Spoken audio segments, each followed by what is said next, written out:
Hi friends, అందరూ ఎలా ఉన్నారు? నేనైతే చాలా బాగున్నానండి.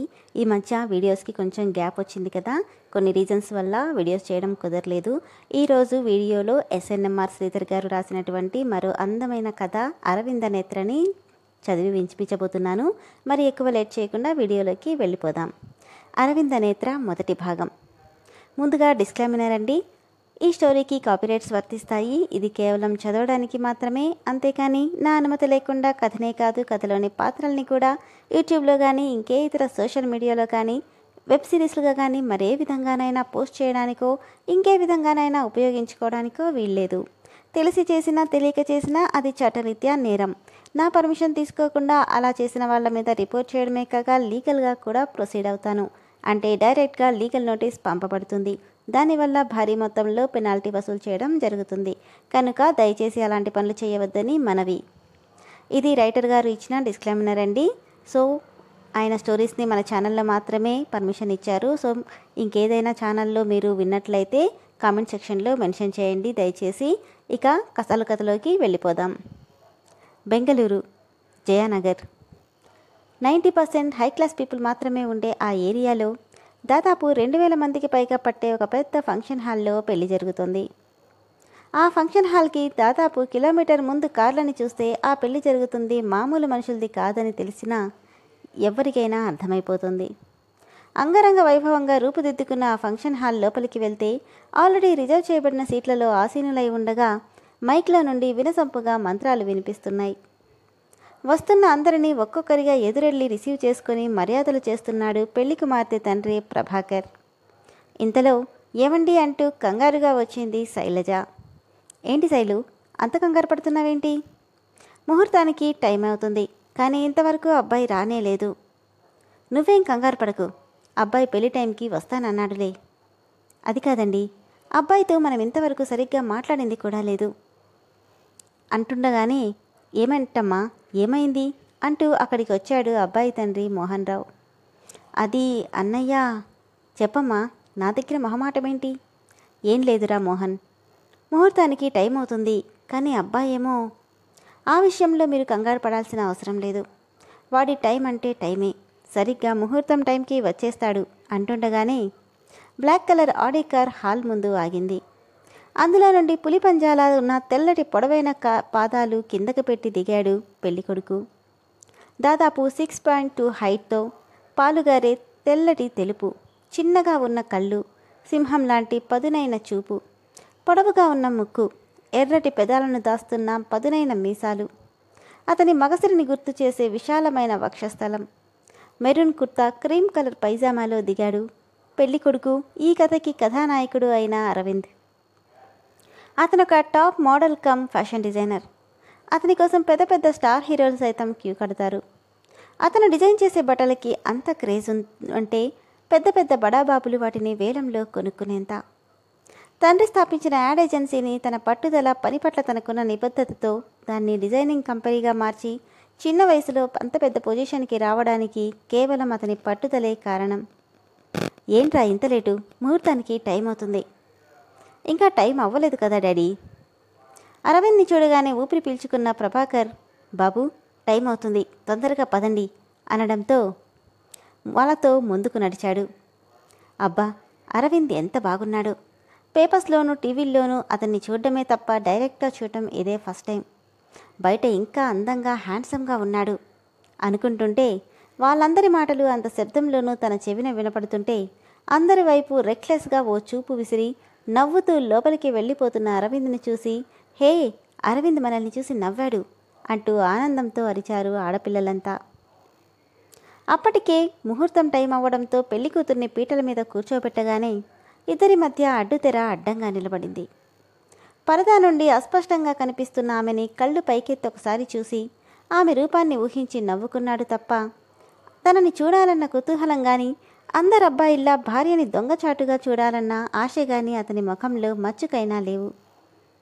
అడ్డుతెర మధ్య పూజ చేస్తుంటే అతని వేళ్లు తగులుతున్న ప్రతిసారి ఆమెలో సన్నగా వణుకు తెలుస్తుంటే ఆ వణుకు చూసి సర్కాస్టింగ్గా నవ్వుకున్నాడే తప్ప ఆమె చేతిని సున్నితంగా స్పృశించాలన్న కోరిక అతనికి లేదు. ఇద్దరితో జీలకర్ర బెల్లం పెట్టించి అడ్డుతెరని నెమ్మదిగా దింపుతుంటే నెమ్మదిగా కళ్ళు పైకెత్తాడు అరవింద్.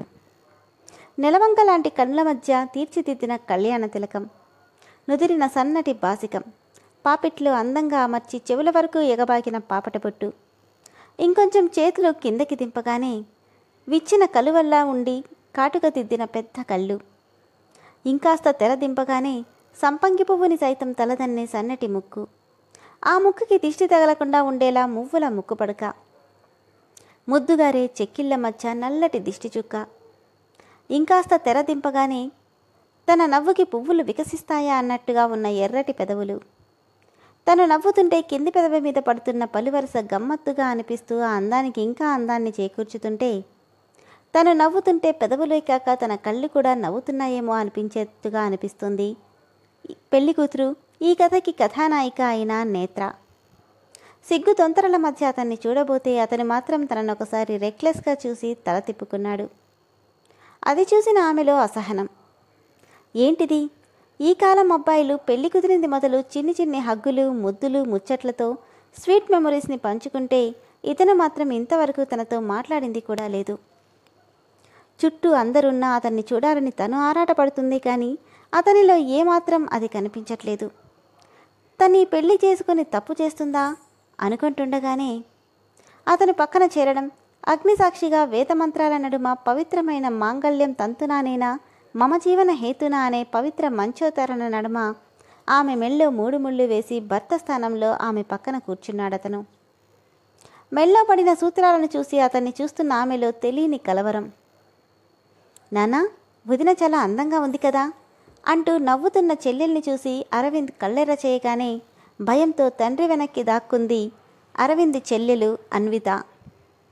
హలో మేడం, మా అక్కంటే ఏమనుకున్నావు, అందంలోనూ అణుకవలోనూ తన తర్వాత ఎవరైనా అంటూ అక్క తరపున మాట్లాడుతున్న నాడు నిక్కీ అలియాస్ నిఖిల్ని అరవింద్ కోపంగా ఏదో అనబోతుంటే అతడి భుజం మీద చెయ్యేసి వద్దన్నట్టుగా మోహన్ రావు తలూపడంతో కోపాన్ని కంట్రోల్ చేసుకున్నాడు అరవింద్. పెళ్ళయ్యాక ఇద్దరితో సత్యనారాయణ స్వామి వ్రతం జరిపించి మొదటి రాత్రికి ముహూర్తం కూడా నిర్ణయించారు. కానీ తనకిలాంటివన్నీ ఇష్టం లేదని చెప్పడంతో, సరే బాబు నీ ఇష్టం, దానికంటే ముందు మీ ఇద్దరితో కొన్ని ఆటలు ఆడించాలి కానీ విసుగ్గా అంటూ ఏదో చెప్పబోతుంటే మోహన్ రావు, ప్రభా నువ్వెళ్ళి ఏర్పాట్లు చూడు అనడంతో సరేనంటూ వెళ్ళిపోయాడు ప్రభాకర్. డాడ్, ఏంటిదంతా, నాకిలాంటివి నచ్చవని. ఫస్ట్ నైట్ అంటే 2 శరీరాలు కలవడం, అంతేకాని ఇలా. అరవింద్, ఇవన్నీ పెళ్లిలో ఒక్కసారి జరిగే ముచ్చట్లు, కాదనడం పద్ధతిగా ఉండదు. ఈ ఒక్కసారికి నా మాట విను అనడంతో విసుగ్గా తన రూంలోకి వెళ్ళిపోయాడు అరవింద్. తండ్రి మాటకి నో చెప్పలేక తనకిష్టం లేకపోయినా వాళ్ళు చేస్తున్న రిచువల్స్ అన్నీ కంప్లీట్ చేశాడతను. డాడ్, మా ఫస్ట్ నైట్ మా 5 స్టార్ హోటల్లో అరేంజ్ చేశాను. ఇక్కడంతా ఎలాంటి అరేంజ్మెంట్స్ చేయొద్దని చెప్పండి. వాళ్ళేమైనా అనుకుంటారేమోరా. అనుకుంటే అనుకోనివ్వండి, నాకు నచ్చినట్టే నేను చేస్తాను, ఎవరికో నచ్చినట్టు కాదు. మోహన్, ఏమైందిరా, అబ్బాయి ఎందుకంత సీరియస్గా ఉన్నాడు? ఏం లేదు ప్రభా, మాకు చాలా స్టార్ హోటల్స్ ఉన్నాయి, నీకు తెలుసు కదా. ఫస్ట్ నైట్ అక్కడే అరేంజ్ చేశాడంట. కానీ బాబు, ఇది ఆడపిల్ల ఇంట్లో జరిగే సంప్రదాయం కదా. ఇప్పుడు ఇదంతా ఎవరు చూస్తున్నారండి, మన కంఫర్ట్ గురించి ఆలోచించాలి. త్వరగా కానివ్వండి, నాకు టైం వేస్ట్ చేయడం ఇష్టం ఉండదు అని చెప్పి వెళ్ళిపోయాడు అరవింద్. అతనంత గట్టిగా చెప్పడంతో చేసేదేమీ లేక చెప్పినట్టే చేశారు ప్రభాకర్, శైలజ. అక్క, నీ ఫస్ట్ నైట్ 5 స్టార్ హోటల్లో అంట. బావగారికి నువ్వంటే ఎంత ఇష్టమో చూడు అని నిక్కీ అంటుంటే సిగ్గు ముంచుకురాగా పోరా అంటూ సిగ్గుపడుతోంది నేత్ర.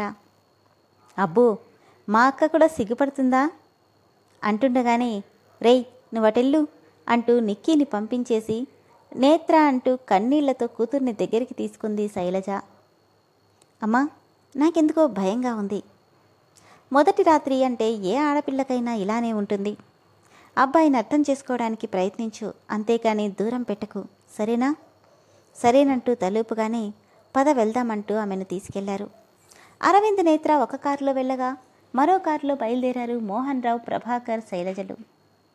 పెళ్ళిలా అంటే చుట్టూ అంతమంది ఉండడం వల్ల మాట్లాడలేదేమో, ఇప్పుడైనా మాట్లాడతాడేమోనని ఎంతగానో చూసినా నేత్రకి కనీసం తన వైపు కూడా చూడకుండా మొబైల్లో బిజీగా ఉన్న అరవింద్ని చూసి ఒక్క క్షణం ఏమీ అర్థం కాలేదు. పోనీ తనే చొరవ చేసి మాట్లాడదామంటే ఏమంటాడోనని భయం. తను ఎంబారసింగ్గా ఫీల్ అవుతున్నాడేమోననికిని సైలెంట్గా అలాగే కూర్చుండిపోయింది నేత్ర. రెస్టారెంట్ రాగానే చేయి పట్టుకుని తీసుకెళ్తాడనుకున్న నేత్రకి ఎవరితోనో ఫోన్ మాట్లాడుతూ లోపలికెళ్ళిపోయిన అరవింద్ బిహేవియర్కి ఓ క్షణం షాక్ అయింది. ఏంటిది అనుకుంటూ ఆలోచిస్తుంటే తన దగ్గరికి వచ్చారు నలుగురు అమ్మాయిలు. మేడం, ఇటువైపు రండి, మిమ్మల్ని రెడీ చేయాలి. కానీ ఎవరు చెప్పారు? సార్ ఆల్రెడీ చెప్పారు మేడం, ఆయన టేస్ట్కి తగ్గట్టుగా మిమ్మల్ని రెడీ చేయమని. కానీ నేను రెడీ అయి వచ్చాను, మీ అందాన్ని మేము ఇంకొంచెం మారుస్తాం రండి అనడంతో, నేత్ర, అబ్బాయి తనకి నచ్చినట్టుగా నిన్ను చూడాలనుకుంటున్నాడేమో, వెళ్ళమ్మా అంటూ శైలజ చెప్పి కానీ సరేనంటూ తన వెనకే వెళ్ళింది నేత్ర. 10 నిమిషాల్లో బంగారు బొమ్మకు మెరుగుపెట్టినట్టు ఇంకాస్త అందంగా తయారు చేసి తీసుకొచ్చారు నేత్రని. నేత్ర, పదమ్మా, ముహూర్తానికి టైం అవుతుంది అంటూ శైలజ నేత్రను లోపలికి తీసుకెళ్తూ నేను చెప్పిందంతా గుర్తుపెట్టుకో అంటుంటే నేత్ర మనసులో మాత్రం ముందు అరవింద్తో మాట్లాడాలి. పెళ్లికి ముందు అసలు మాట్లాడే అవకాశం రాలేదు. ఇప్పుడు మాత్రం నా అంబిషన్, నా కలలు అన్నీ చెప్పాలి.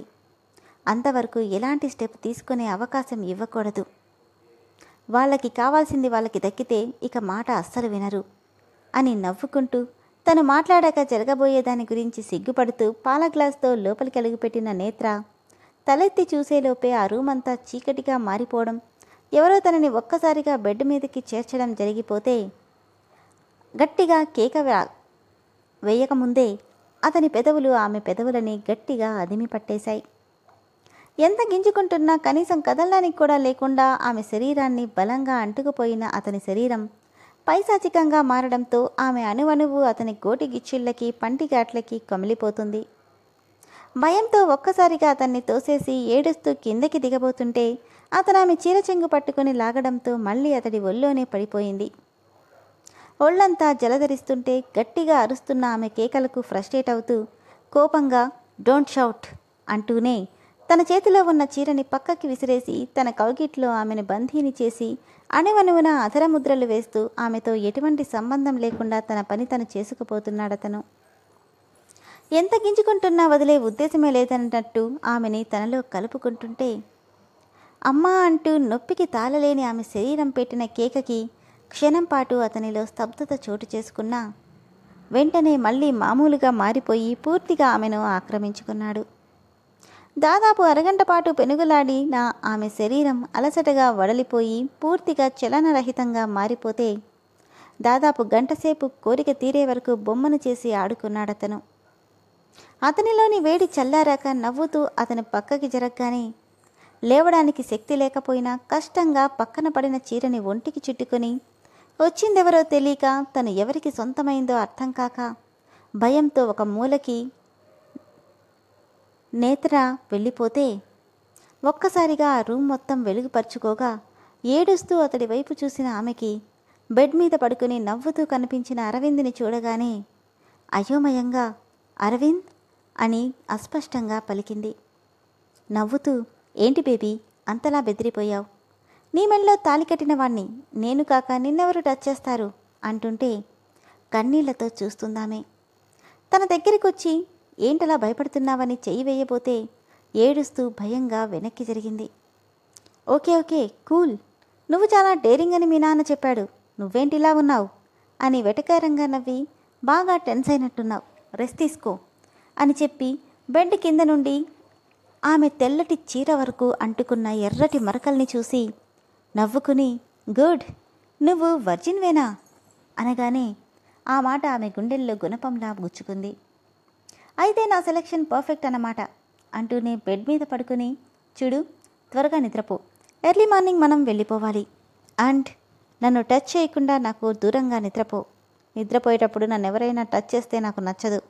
అలానే రేపు డాక్టర్ ఇంటికి వస్తుంది, ప్రెగ్నెన్సీ రాకుండా ముందే ప్రికాషన్ తీసుకో, నాకు పిల్లలంటే పెద్దగా ఇష్టం ఉండదు అని చెప్పి అటువైపు తిరిగి పడుకుంటే అతనేం మాట్లాడుతున్నాడో ఏం చేశాడో కూడా అర్థం కాక నోటికి చెయ్యి అడ్డం పెట్టుకుని గుక్కపట్టి ఏడుస్తూ కూర్చుండిపోయింది నేత్ర. ఇదండి ఎస్ఎన్ఎంఆర్ శ్రీధర్ గారు రాసినటువంటి అరవింద నేత్ర మొదటి భాగం. మరి తదుపరి భాగంలో ఏం జరుగుతుందో తెలుసుకుందాము. దానికంటే ముందు మన ఛానల్ని ప్లీజ్ సబ్స్క్రైబ్ చేసుకోండి. అలాగే శ్రీధర్ గారి స్టోరీస్ని ఇష్టపడే వాళ్ళు కానీ ఆయన అభిమానించే వాళ్ళు కానీ దయచేసి మన ఛానల్ని సపోర్ట్ చేసి ఎంకరేజ్ చేయండి. ఇక నెక్స్ట్ పార్ట్లో ఏం జరుగుతుందో తదుపరి ఎపిసోడ్లో తెలుసుకుందాము.